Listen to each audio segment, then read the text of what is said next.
Então a gente falou da pressão arterial sistólica e diastólica. E o que vai interferir, o que vai atuar sobre a pressão arterial? São vários mecanismos que controlam nossa pressão arterial.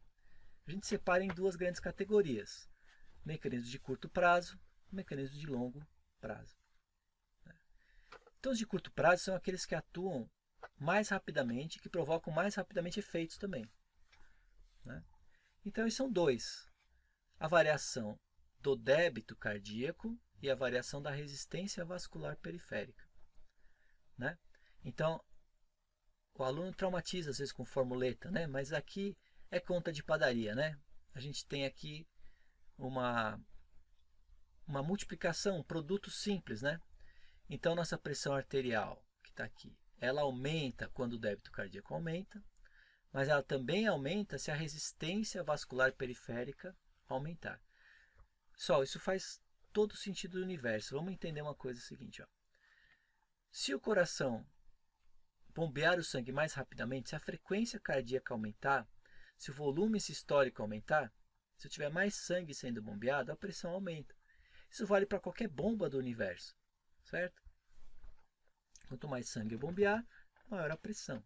Então, se tem uma bomba d'água num prédio, quanto mais ela bombear, maior a pressão ela vai produzir. Faz sentido? Agora, uma outra coisa não tão intuitiva é o aumento da resistência à passagem do sangue, que é dado pela contração das artérias musculares e arteríolas musculares. Então, algumas artérias menos calibrosas, elas têm uma camada de músculo liso que vai fazer com que essas artérias se contraiam e se dilatem.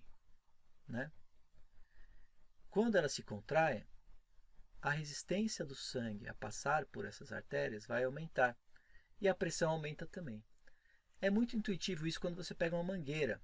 Quando você obstrui a saída de água nessa mangueira, a pressão vai aumentar, a água vai mais longe. Todo mundo já fez isso, apertou a saída, ou pôs o dedo na saída da mangueira.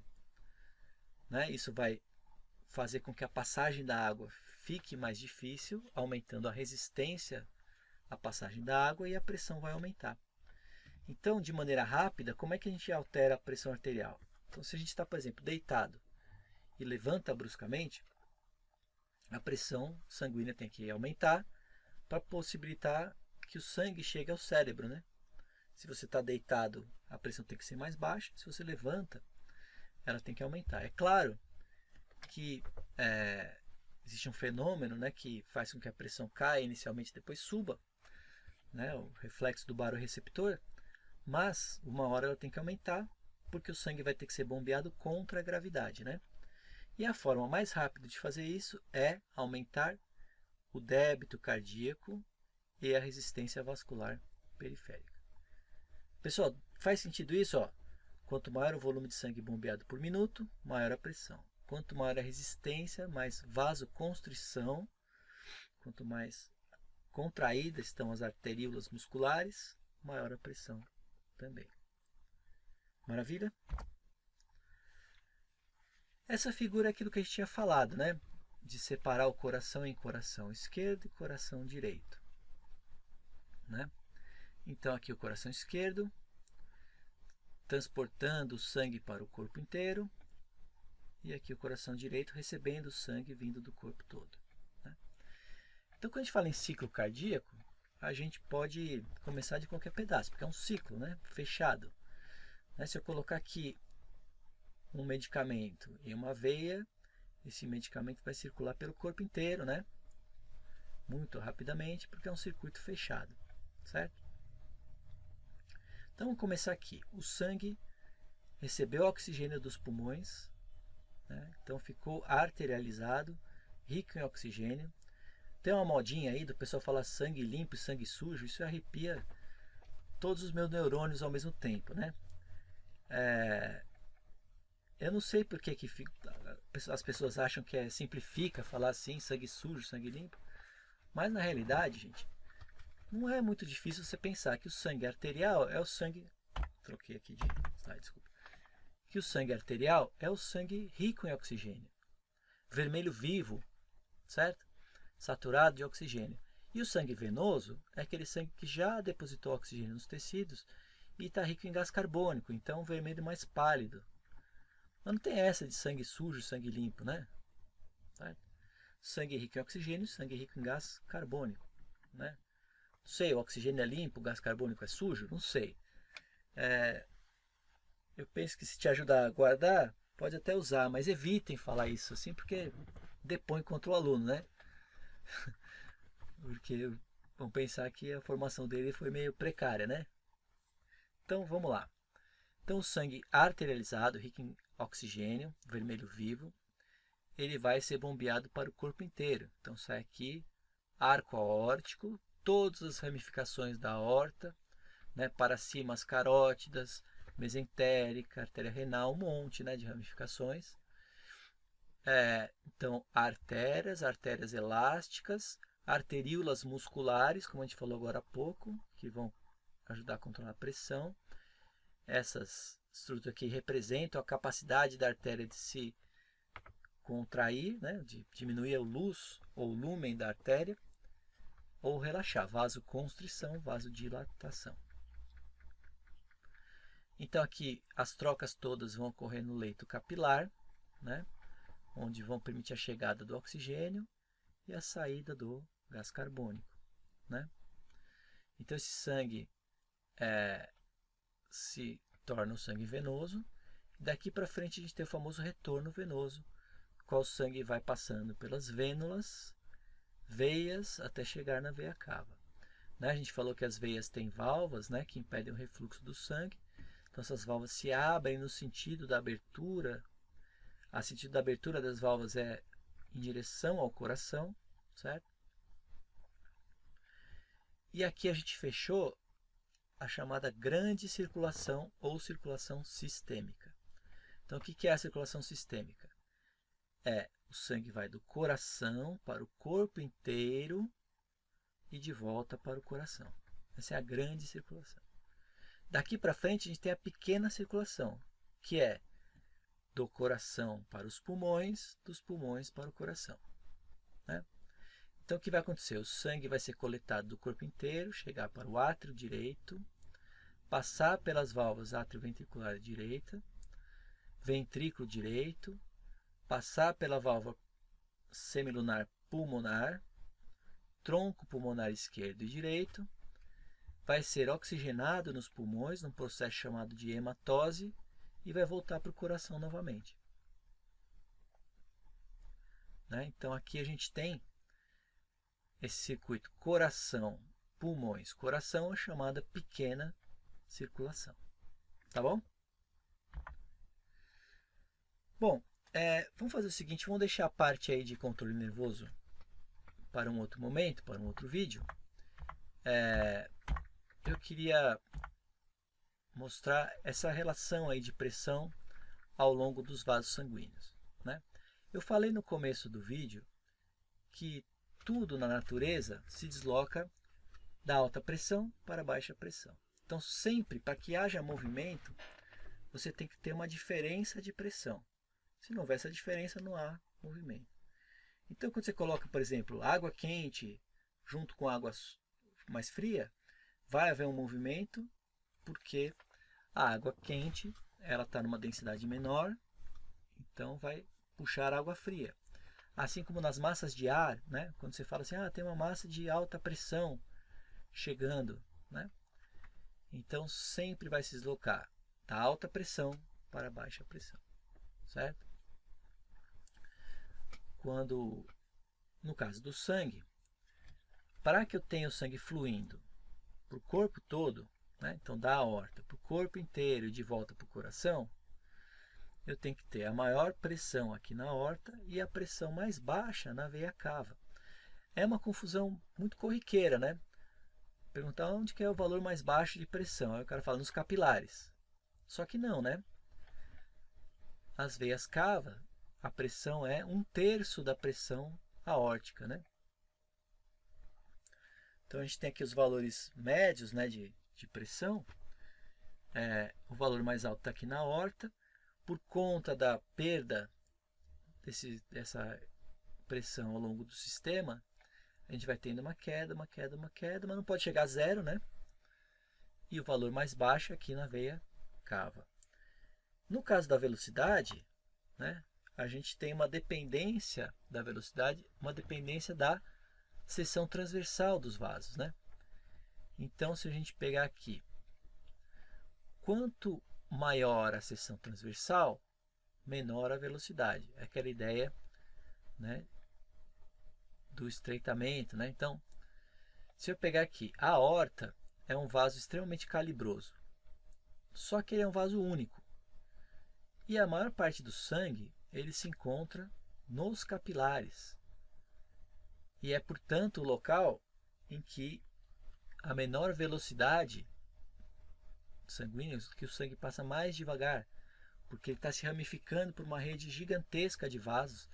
Isso é uma coisa muito pouco intuitiva também, né? Mas vamos tentar entender isso. O sangue está fluindo numa alta velocidade aqui na aorta, nas artérias elásticas, uma velocidade bem baixa nos capilares e nas vênulas e nas veias. Ele recupera um pouco aqui por fatores que ajudam no retorno venoso. São eles aí a contração dos membros inferiores, a pressão negativa exercida pela respiração, que ajuda o sangue a fluir para o coração, e a presença dessas válvulas que tem nas veias, né, que eu acho que tem uma figura aqui, né? Então nós temos aqui, né, os músculos aqui da panturrilha, né, o gastrocnêmio, que quando ele contrai, ele ajuda o sangue a refluir novamente para o coração, né? Então toda a musculatura das pernas, ela participa desse retorno venoso que ajuda o sangue a ganhar novamente um pouco de velocidade para chegar novamente ao coração, né? E toda vez que o músculo relaxar, para que o sangue não reflua, as válvulas vão se fechar, né? Quando a pessoa tem algum problema do fechamento dessas válvulas, é isso que causa as dilatações, é isso que vai causar as veias varicosas, por exemplo, né?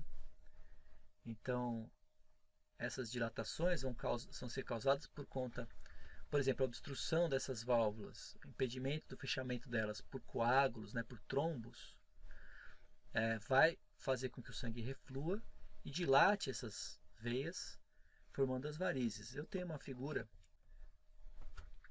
né, que coloca azul de metileno e eu consigo verificar aqui, né, a distribuição dessa substância.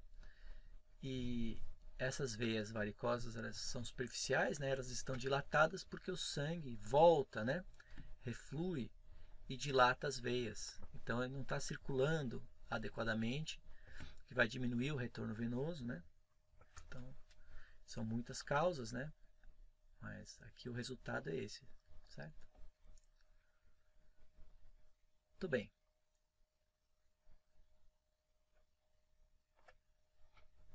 Outra parte importante que a gente pode até concentrar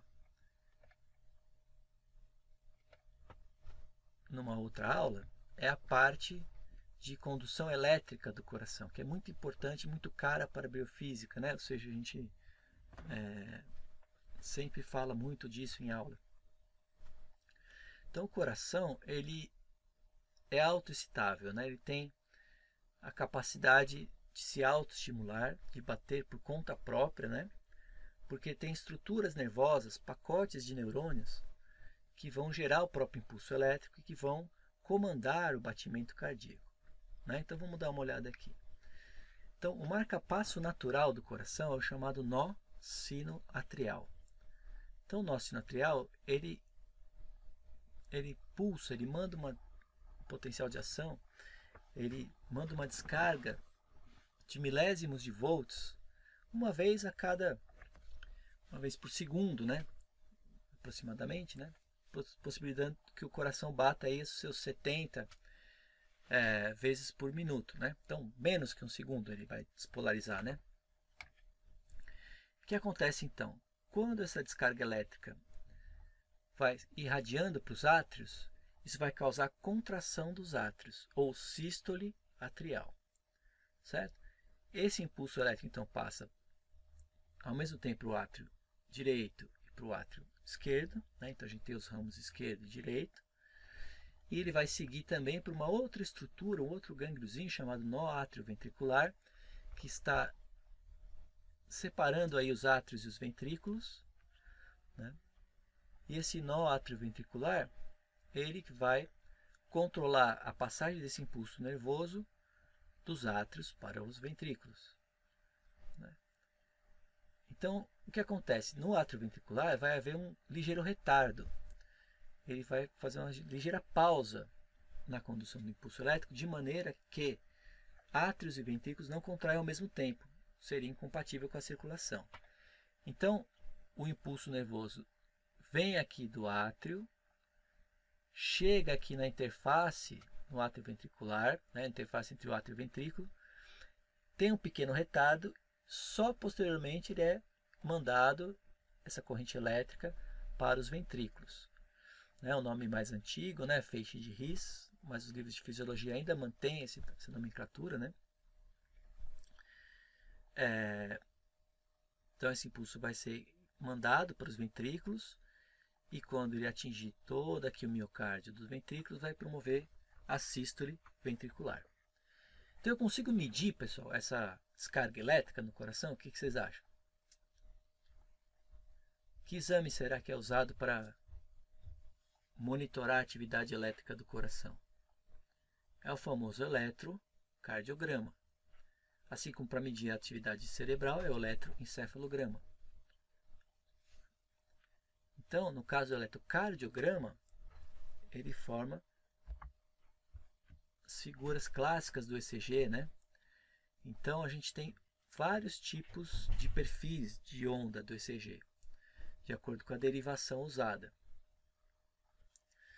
Mas, na derivação mais simples, que é aquela que pega duas partes no tórax e uma no abdômen, eu tenho essa curva aqui, esse gráfico, representando cada onda dessa um ciclo cardíaco, né?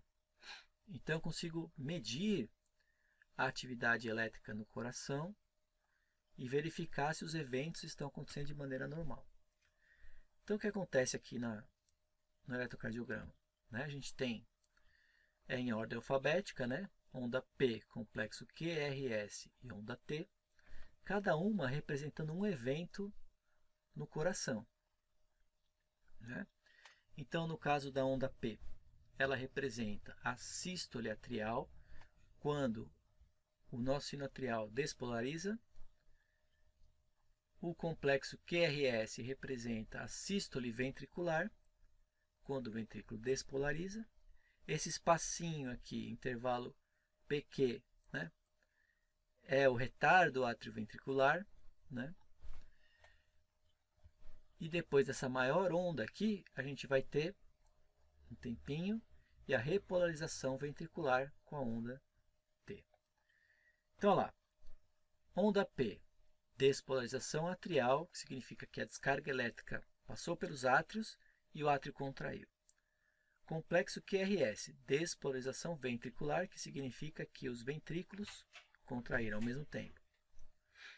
Depois, repolarização ventricular. O que faltou aqui? Faltou a repolarização atrial, que acontece junto aqui com a despolarização dos ventrículos.